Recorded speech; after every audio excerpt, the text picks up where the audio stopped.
오늘 함께 볼 말씀은 마태복음 10장 34절에서 39절까지 말씀 우리 같이 보겠습니다. 마태복음 10장 34절부터 39절까지 말씀.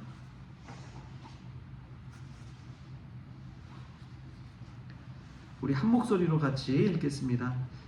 내가 세상에 화평을 주러 온 줄로 생각하지 말라. 화평이 아니요 검을 주러 왔노라.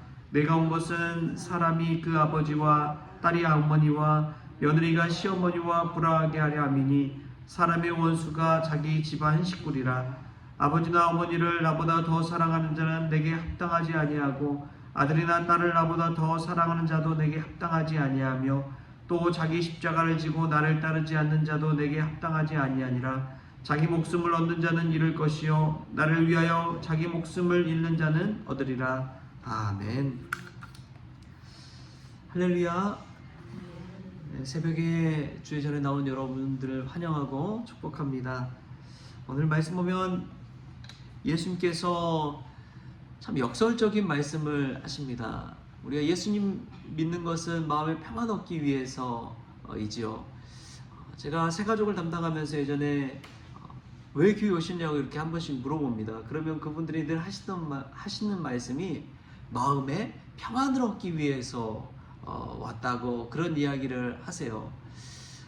뭐 사람에게 시험 당하고 배신 당하고 또 물질적으로는 풍요롭지만 정신적인 문제가 있어서 오신 분들도 계시고 여러 가지 그런 이유들이 다 있더라고요. 근데 공통적인 것들이 마음의 평안을 얻고 싶어서 왔다라는 이야기를 참 많이 하시더라고요. 근데 오늘 예수님은 우리에게 말씀을 통해 전혀 다른 이야기를 하십니다. 내가 세상에 화평을 주러 온 줄로 생각하지 말라. 화평이 아니요 검을 주러 왔노라. 여러분, 신앙생활 한다는 것은요 물론 평안을 얻기 위한 것도 있지만 정말 믿음 생활 한다는 것은 영적 싸움을 한다는 것과 마찬가지입니다. 왜냐하면 거룩을 추구한다는 것은 세상과 구별된다는 것을 뜻하는 것이거든요.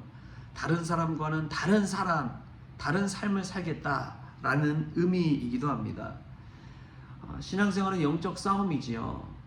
나 자신과의 싸움이기도 하지만 외부적인 많은 것들, 모든 것들과의 싸움이기도 합니다. 믿음을 지킨다는 것은 양날의 검을 가지고 살아가는 거예요. 나도 힘들고 또 상대방도 힘들게 하는 경우도 있습니다.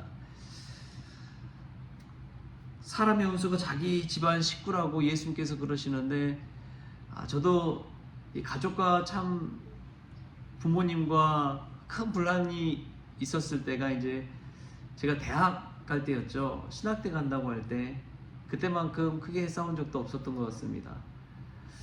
저도 제 목소리를 그렇게 크게 내고 늘 뭐 얌전하고 착한 아들 그렇게만 보였는데 이제 대학 갈 때쯤 되니까 신학대를 간다고 하니까 부모님과 이렇게 트러블이 있었어요.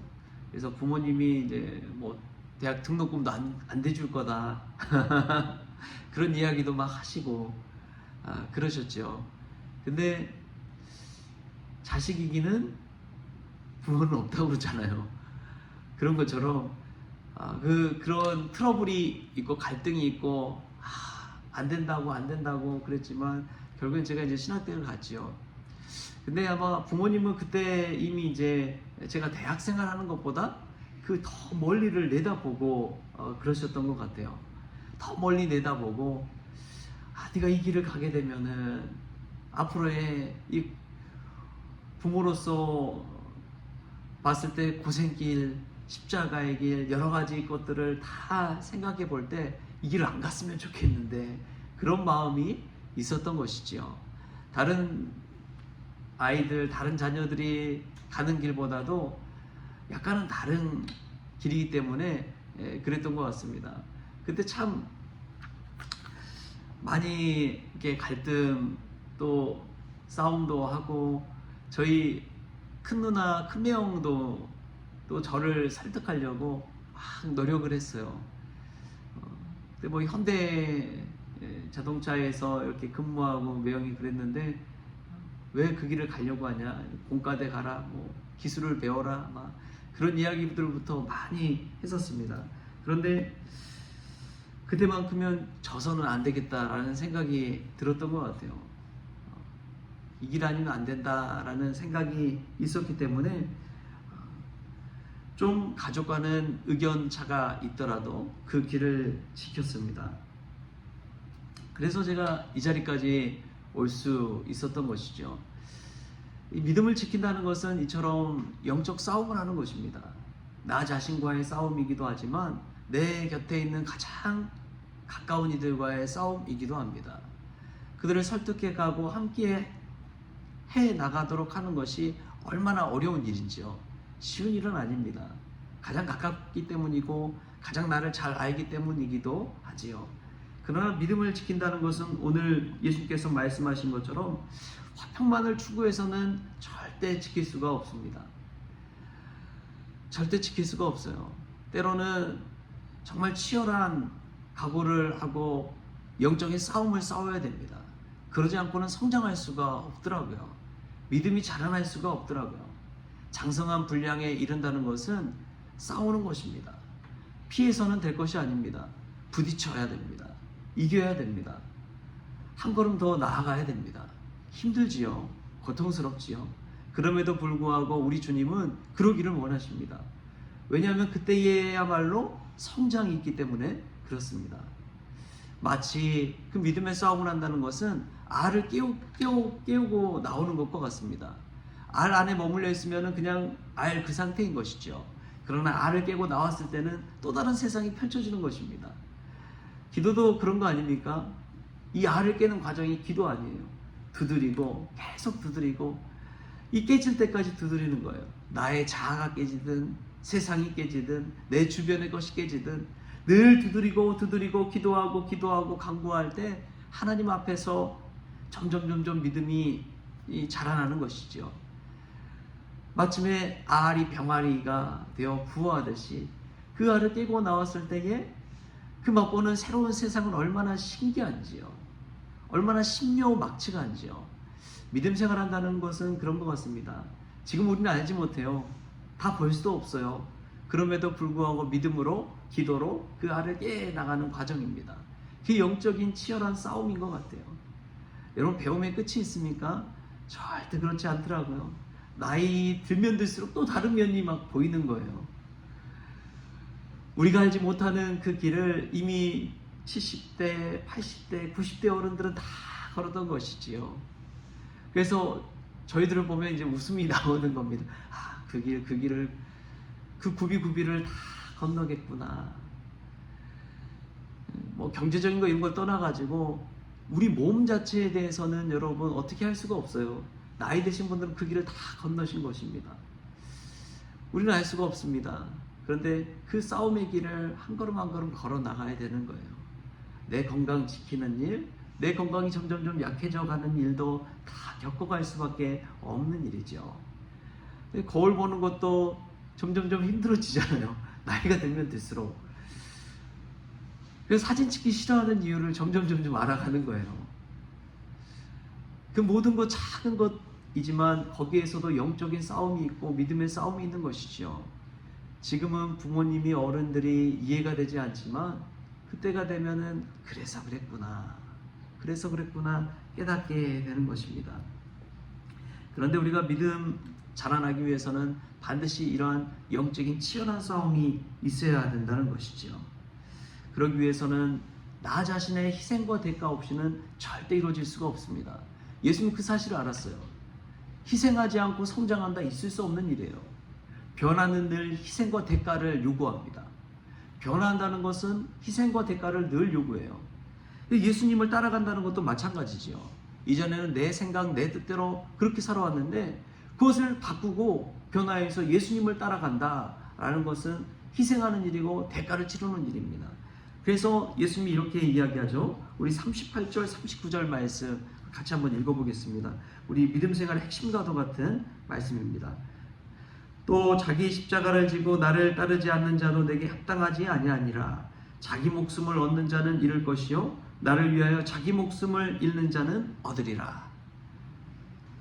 여러분 정말 중요한 말씀입니다. 우리 한 목소리로 같이 다시 한번 읽어볼까요? 시작. 또 자기 십자가를 지고 나를 따르지 않는 자도 내게 합당하지 아니하니라. 자기 목숨을 얻는 자는 잃을 것이요 나를 위하여 자기 목숨을 잃는 자는 얻으리라. 아멘. 우리 예수님은 우리에게 분명히 말씀하십니다. 자기 십자가를 지고 나를 따르라. 누구든지 자기 십자가를 지고 나를 따르라. 누가복음에 보면은 날마다 자기 십자가를 지고 나를 따르라 라고 나와 있어요. 날마다 자기 십자가를 지고 살아간다는 것은 그만큼 자기 희생을 하는 것이고 대가를 치르는 것이지요. 여러분 각자가 다 지고 가는 십자가가 있습니다. 그 십자가는 누가 져줄 수가 없는 거예요. 내가 스스로 져야 됩니다. 내 스스로 감당하지 아니하면 나중에 이 십자가 고난 이후에 부활의 영광에 참여할 수가 없는 거예요. 여러분 그 십자가 참 내려놓고 싶지요. 포기하고 싶지요. 그러나 그 십자가를 들 때만이 체험할 수 있는 은혜가 있는 줄 믿습니다. 그 십자가를 지고 주님을 따를 때만이 누릴 수 있는 은혜와 평강이 있는 것이지요. 그 십자가를 지고 그 언덕길을 올라갈 때에 그 언덕길 위에서 그 언덕 위에서 십자가를 지고 내려다볼 때에 그 누구도 볼 수 없는 그 세상의 기쁨과 광경이 있는 것이지요. 할렐루야. 오늘도 우리가 그 십자가를 지고 가는 길인 줄 믿습니다. 이 기도 시간이 그런 십자가 지는 시간인 줄 믿습니다. 남들은 다 잠드는 이 시간, 깨어서 주님 앞에 나오고 기도하는 이 시간이 십자가를 지는 시간인 줄 믿습니다. 여러분 이 십자가 지고 무엇보다도 예수님을 닮아가는 저와 여러분이 되었으면 좋겠습니다. 예수님이 걸으셨던 그 길을 우리도 따라서 십자가를 지고 걸어갈 수 있기를 바랍니다. 그때 주가 걸으셨던 부활의 영광의 길, 영생의 길, 생명의 길, 그 길을 향해서 우리가 나아갈 수가 있는 것이지요. 뒤돌아보지 마십시다. 오직 십자가 지고 앞만 보고 주님을 푯대 삼아서 오늘도 한 걸음 한 걸음 내디디며 우리를 갇히게 하는 많은 나를 깨는 저와 여러분 될 수 있기를 주신 예수님의 이름으로 축원합니다. 기도하겠습니다. 주님 감사합니다. 오늘도 주님 전에 나와 기도하게 하여 주시니 감사합니다. 예수님 제대로 믿는다는 것이 평안의 길로 가는 것이 아니라 정말 검을 쥐고 영적 싸움을 하는 길이라는 것을 깨닫습니다. 주님 나 자신과의 싸움에서도 이기게 하여 주시고 주변의 많은 환경과 상황의 싸움과도 이길 수 있도록 주님 도와주옵소서. 무엇보다도 정말 가슴 아프고 힘들게 하는 우리 가족들과의 싸움에서도 이길 수 있도록 선한 길로 이끌어갈 수 있도록 믿음의 영향력과 리더십을 덧입혀 주옵소서. 희생과 대가 없이는 변화도 없는 것이고 예수님의 길을 걸을 수 없다는 것도 깨닫습니다. 오늘도 나의 십자가를 지고 주님의 뒤를 따르는 그러한 결단과 도전이 우리 모든 믿음의 권속들 가운데 있게 하여 주옵소서. 감사하며 예수님의 이름으로 기도하옵나이다. 아멘. 우리 주님이 가르쳐주신 기도로 오늘 새벽 기도를 마치겠습니다. 하늘에 계신 우리 아버지여, 이름이 거룩히 여김을 받으시오며 나라가 임하시오며 뜻이 하늘에서 이루어진 것 같이 땅에서도 이루어지이다. 오늘 우리에게 일용할 양식을 주시옵고 우리가 우리의 죄진 자를 사하여 준 것 같이 우리 죄를 사하여 주시옵고 우리를 시험에 들게 하지 마시옵고 다만 악에서 구하시옵소서. 나라와 권세와 영광이 아버지께 영원히 있사옵나이다. 아멘.